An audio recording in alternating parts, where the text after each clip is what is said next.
A continuación, evaporadores de X para sistemas de baja carga de NH3. Le damos la bienvenida a Marcelo Sierra de la firma Thermofin Sudamérica. Buenas tardes.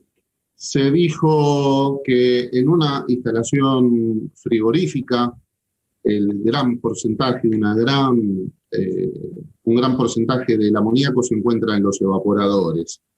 La necesidad de la baja carga es creciente en la industria y básicamente por una cuestión de necesidad. Para reducir la carga de amoníaco, el ingeniero Parola habló previamente sobre diferentes estrategias y una de ellas es la expansión directa, tema que invito entonces a desarrollar.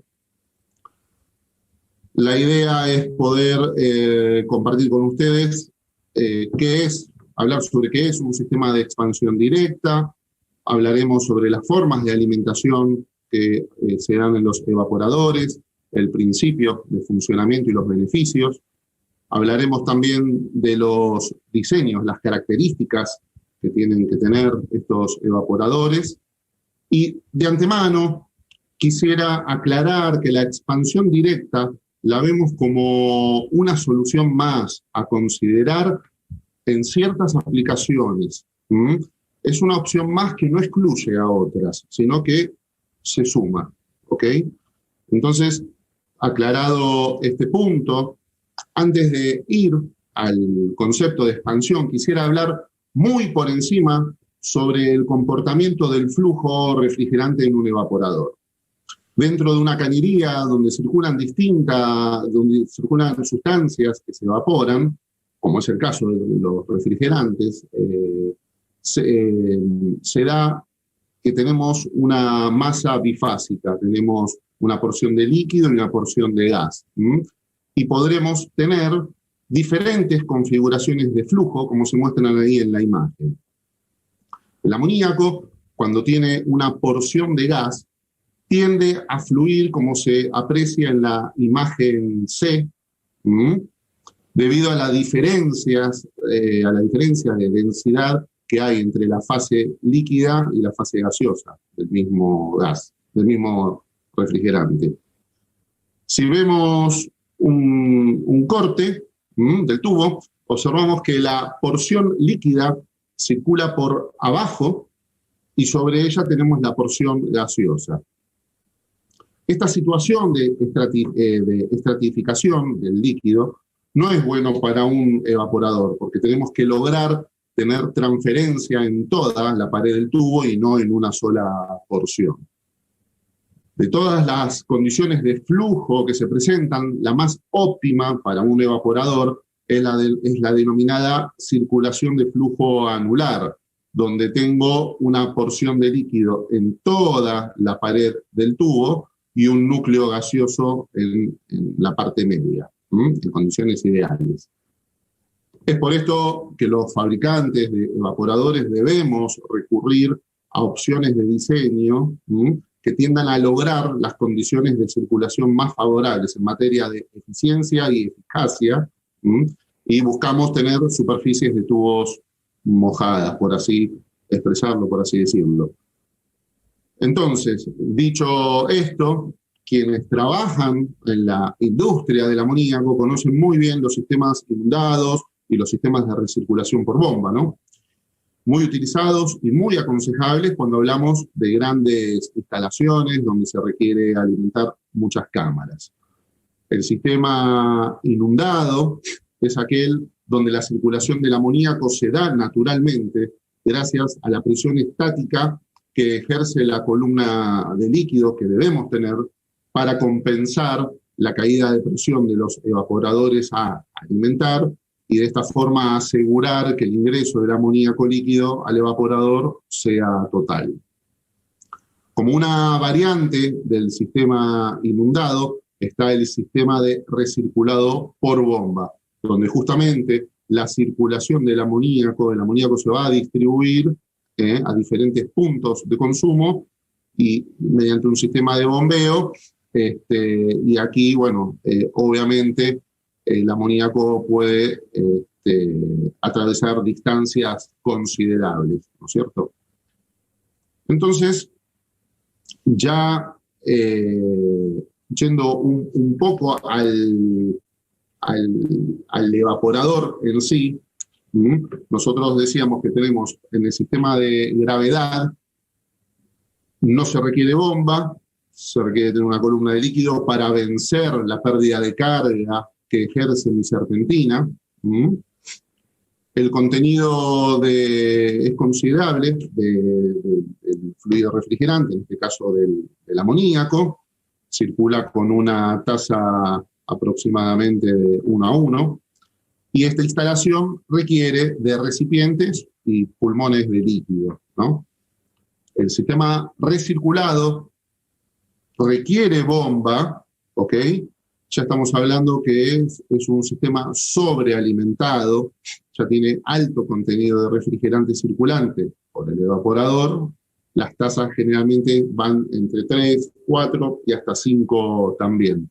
En este caso, las instalaciones también requieren de recipientes y pulmones de líquido. Y si hablamos del evaporador en sí, son de diseño, como se puede ver aquí, con colectores horizontales, donde mayormente, no siempre, pero mayormente el ingreso del amoníaco es de abajo hacia arriba. Esto se logra con tubos, en este caso de acero inoxidable, tubos lisos, no son corrugados. Y, como decía, en estos casos y en estos sistemas vamos a tener amoníaco líquido en mi evaporador, y voy a asegurar tener una gran porción de líquido en mi evaporador. Ahora, cuando hablamos de expansión directa, ¿qué es la expansión directa? Es el cambio de fase que ocurre cuando se baja la presión del líquido refrigerante saturado. La vaporización del refrigerante se produce a través de una válvula de expansión, y el objetivo es lograr la vaporización completa, dentro de un evaporador hablo, ¿no? El objetivo es lograr la vaporización completa con un sobrecalentamiento mínimo del refrigerante que circula por dentro del evaporador, de modo tal que solo llegue vapor a la entrada de la succión del compresor. Acá voy a citar en este ejemplo que tomé de un paper que vi publicado del ingeniero Witt, tenemos una válvula de expansión, y tenemos amoníaco a la temperatura de condensación, vamos a suponer amoníaco a 35 grados. El amoníaco es obligado a atravesar la válvula de expansión a través de orificios calibrados, y esos orificios calibrados van a depender de qué sistema quiera tener yo, qué evaporación, qué temperatura de evaporación quiera tener yo en mi evaporador, ¿no? Entonces, bueno, decía que el amoníaco líquido, a 35 grados en este caso, ingresa a través de la válvula de expansión, se lo obliga a pasar por los orificios, por un orificio calibrado, la presión del amoníaco baja drásticamente, y voy a tener ahora una mezcla de líquido y gas, pero ahora no va a estar a 35, sino va a estar a -10. Esta masa bifásica de amoníaco va a circular por mi evaporador, prácticamente por el 80% de mi evaporador, y vamos a suponer que en este punto se termina de evaporar la última gota líquida del amoníaco, y acá yo ya paso a tener gas que iré sobrecalentando a medida vaya terminando de pasar a través de mi evaporador. Ese es el principio de funcionamiento de un evaporador por expansión directa. Hablando del evaporador en sí, en este caso la expansión directa no involucra bombas en el sistema. Tenemos bajo contenido circulante de amoníaco. Como dijimos antes, ingresa una masa bifásica, líquido y gas. La instalación no requiere de recipientes ni de pulmón de líquido, y el control del sistema requiere de una válvula de expansión electrónica. Aquí aprovecho a mencionar, ¿no?, que en la antigüedad la expansión no era utilizada con éxito en la industria del amoníaco, debido a que los evaporadores no estaban diseñados para tal fin, y a su vez los sistemas de control no lograban ser precisos. Las válvulas de expansión eran mecánicas, funcionaban bien para freones, pero no así para refrigerantes como el amoníaco, el cual sabemos que tiene un gran calor de evaporación. Y ante una pequeña variación del caudal en la válvula, voy a tener una gran variación en la capacidad del evaporador, ¿no? Entonces, hoy, en la actualidad, existen válvulas de expansión electrónica, que ya son válvulas muy precisas, son rápidas en su capacidad de respuesta, que sumado al aporte que hizo la electrónica desde el control, sumado a los desarrollos de evaporadores aptos para esta aplicación, hoy podemos decir que tenemos y existe una tecnología para los sistemas de expansión directa de amoníaco. Yendo al tema de diseños de evaporadores para expansión directa de amoníaco, me gustaría empezar por las características del tubo.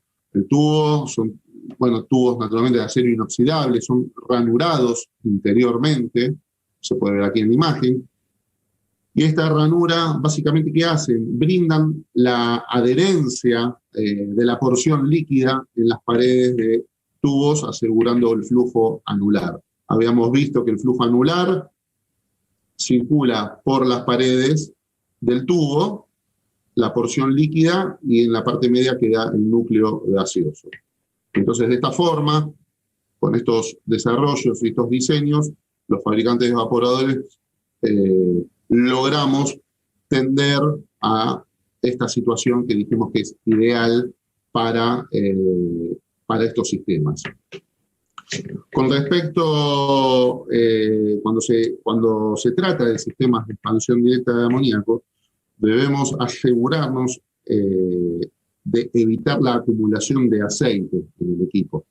Entonces, la circulación del amoníaco siempre va a ser de arriba hacia abajo, y los colectores están preparados también para tal fin, ya que podemos ver acá una ampliación. Los colectores en la parte inferior tienen un pequeño deflector que lo que hace es que el barrido, el amoníaco baje, haya un barrido de aceite y que quede contenido en la parte inferior, y de esta manera nos aseguramos que el amoníaco no tenga arrastre de aceite. Permite un perfecto drenaje, por así decirlo, del aceite.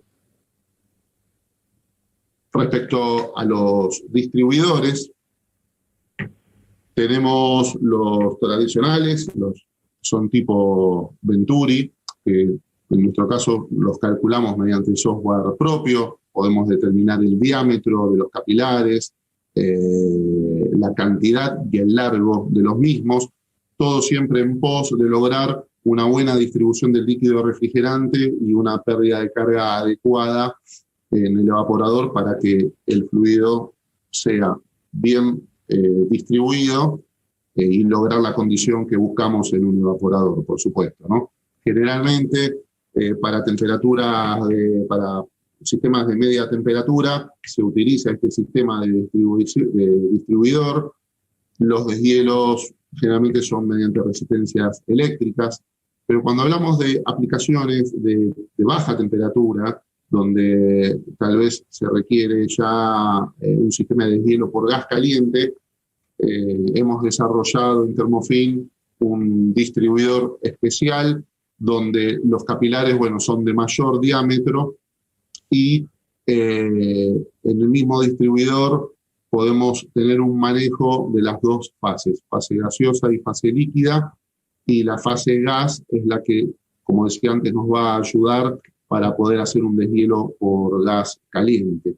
de una forma más eficiente, porque de esta forma no tenemos que poner otro distribuidor en el equipo, ni cambiar las condiciones o exigir las condiciones de la válvula de expansión. Entonces, como resumen del diseño, queremos destacar que los tubos son de acero inoxidable, con un ranurado interior, el sentido de circulación siempre va a ser de arriba hacia abajo, los circuitos son aptos para asegurar una correcta distribución del refrigerante, y los distribuidores y capilares tenemos dos diseños,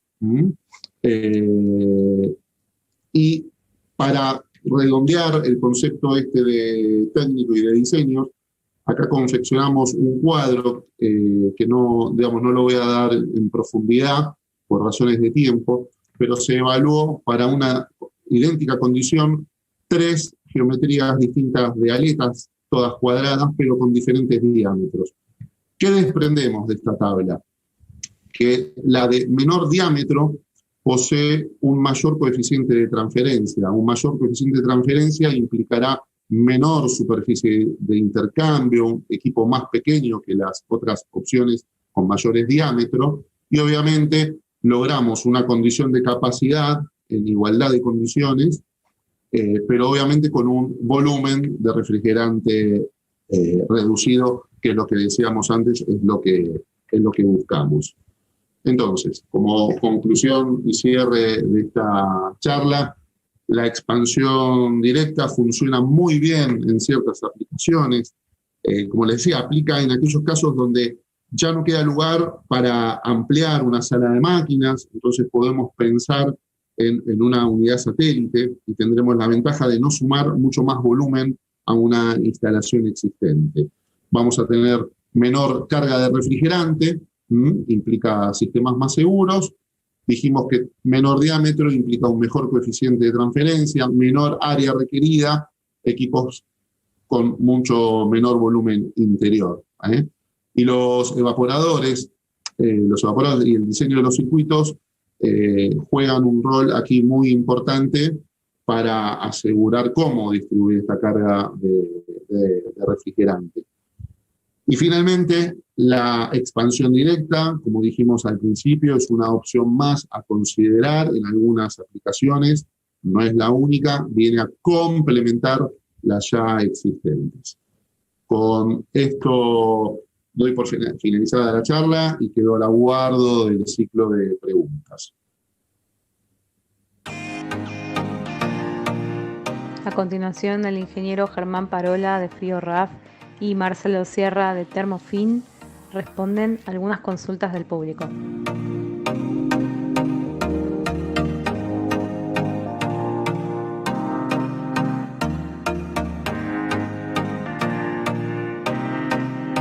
Bueno, buenas tardes.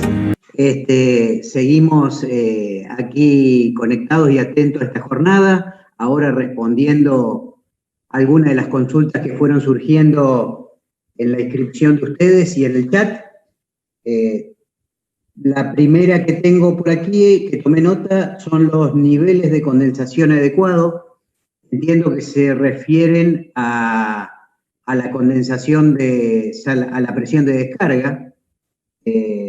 Una presión ideal para sistemas de amoníaco, específicamente hablando, es menor a 12 kilos, menor a 35 grados centígrados, dependiendo del clima y la temporada. Y lo mínimo es no interferir en los sistemas de expansión, o sea, no bajar mucho la presión más allá de los 9, 10 kilos. Pero digamos, si tengo que decir una presión, idealmente la menor posible, pero no mucho menos que 8 o 9 kilos. También me preguntaba el amigo Rodrigo, nos estaba preguntando, Gallangos, ¿por qué los fabricantes no dan cuál es la presión en los condensadores, cuál es la pérdida de carga en los condensadores? ¿Y por qué los fabricantes no la dan? Digamos, no la dan porque ya la tienen en cuenta. Primero, garantizan una presión de condensación ya teniendo en cuenta la pérdida de carga. Estuve mirando específicamente, haciendo uso un poco del software de diseño que tenemos. Esas presiones son bajas, menores a medio grado en general, y dependen del diseño de cada condensador, de la longitud de serpentina, del tipo de caños, de la cantidad de caños en paralelo. Pero, digamos, para tranquilidad de los usuarios, ya está contemplada en el diseño, en la temperatura de condensación que los fabricantes garantizan. Y sí es importante para ecualizar condensadores en paralelos, a los cuales se les recomienda los famosos cuellos de cisne o columnas de líquido, al menos de 1,5 metros a 2 metros. Con eso cubren cualquier diferencia de presión que está por debajo del medio grado, y si lo quieren en bar será 0,15 bar, máximo. Bien. Otra pregunta: ¿qué sistema de condensación es el más eficiente? Si el evaporativo o el de placa. Yo no tuve buenas experiencias con placa, por incrustaciones. Las temperaturas de carga son altas de los compresores, favorable para la incrustación. Desincrustar una placa o abrirla es complicado, o hay que hacer un proceso químico, lo cual no siempre es exitoso y eficiente. Entonces, y además las energías de bombeo son altas. La placa es muy compacta, extremadamente compacta, pero más eficiente es un condensador evaporativo si no hay restricciones de consumo de agua. De todas maneras, la placa está asociada a una torre y también consume agua. Así que recomiendo condensadores evaporativos, que son los que bajan más la presión. Bueno, sistema más eficiente de congelación, dependiendo del tipo de producto. Esta pregunta en particular me la pueden hacer a mi email, a la empresa, german.parola@frioraf.com, porque depende del producto, depende la cantidad de carga. A veces puede ser un túnel continuo o un túnel estático. Javier habló de carton freezer, túneles TRB de retención variable. Hay otros tipos de túneles para otro tipo de producto, IQF, o túneles estáticos para procesos batch. Así que el más adecuado o el más eficiente es el más apto de acuerdo al uso. Después, en cuanto a, ahí en el chat surgieron algunas cuestiones de seguridad. Digamos, lo más importante es contar con válvulas de seguridad calibradas en un periodo adecuado, seguir las normas de diseño. Yo les recomendaba en el chat el IAR, el Instituto Internacional de Refrigeración de Amoníaco y Refrigerantes Naturales, tener detectores de amoníaco, sistemas de ventilación, de sala de máquinas, los venteos de las válvulas de seguridad, como bien lo decía Salvador y me ayudaba, se exigen en general a un tanque, o se ventean a la atmósfera, cosa que en el país, sobre todo provincia de Buenos Aires, está exigiendo que no sean a la atmósfera, sino que sean a tanques donde tienen que tener una renovación continua, si hubo un venteo de alguna válvula de seguridad, o llevar una cisterna que lleve ese amoníaco diluido en el agua, que es un buen fertilizante. El tema que no se puede verter a los drenajes industriales ni a las cloacas. Bueno, ¿qué tipo de refrigerante es el mejor?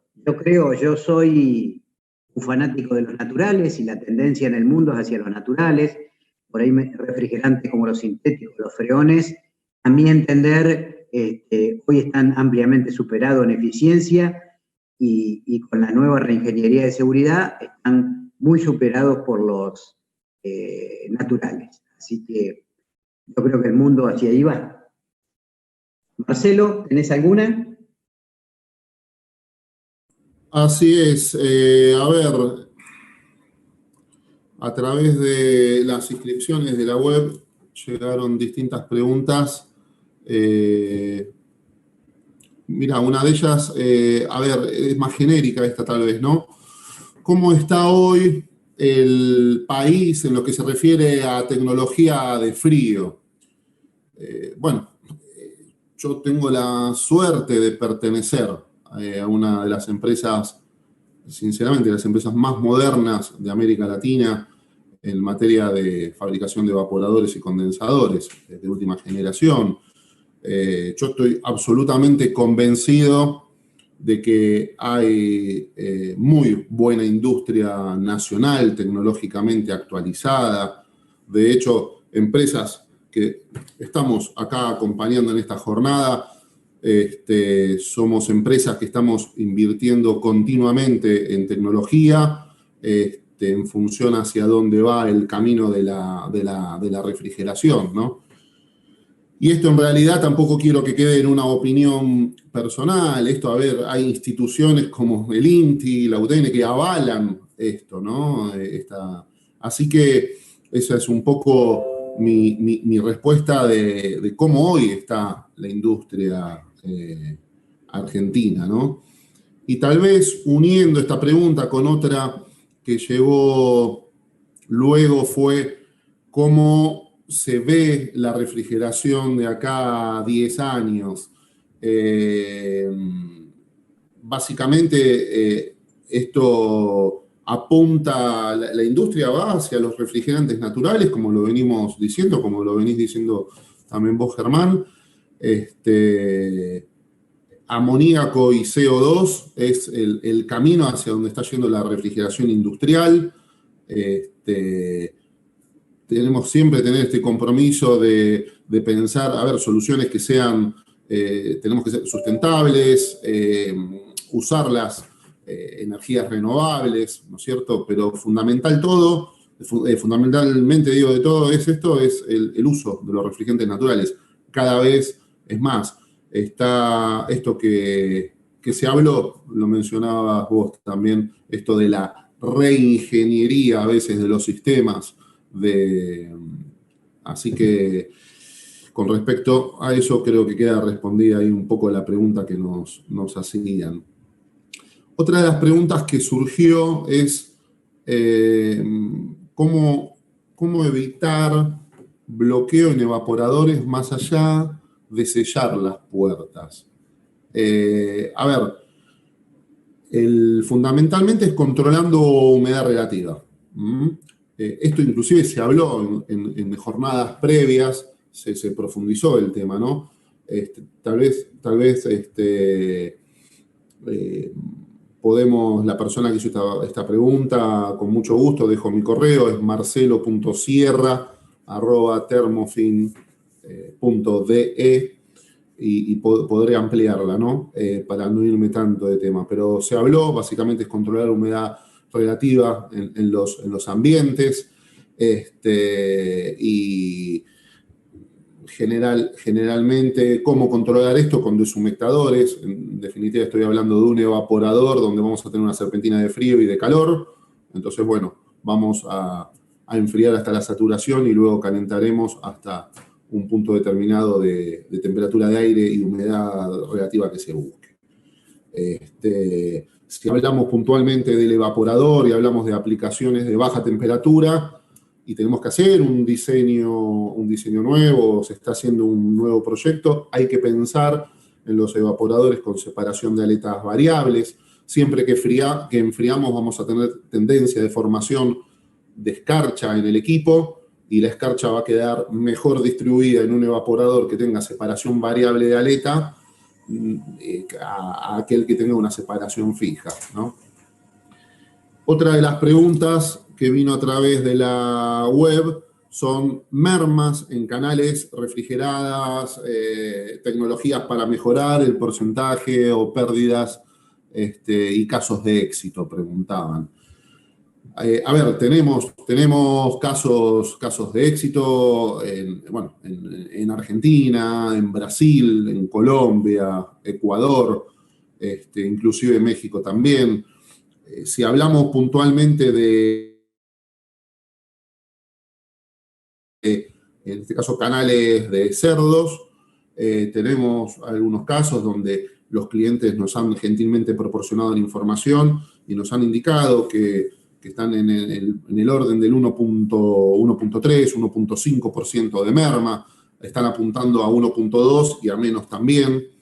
Y básicamente desde el punto de vista del evaporador, que es el que yo puedo tal vez aportar es modulando aire. Nosotros, como fabricante de evaporadores, tenemos la tecnología AEC, que es el control electrónico que se hace en un ventilador y nos va a permitir tener el funcionamiento a distintos porcentajes de marcha, de acuerdo a las temperaturas de la canal o mismo de las medias reses, ¿no? Cuando hablamos de carne vacuna también, vamos a poder fluctuar el aire y de acuerdo a recetas, ¿no es cierto?, que puede poner el cliente con total libertad.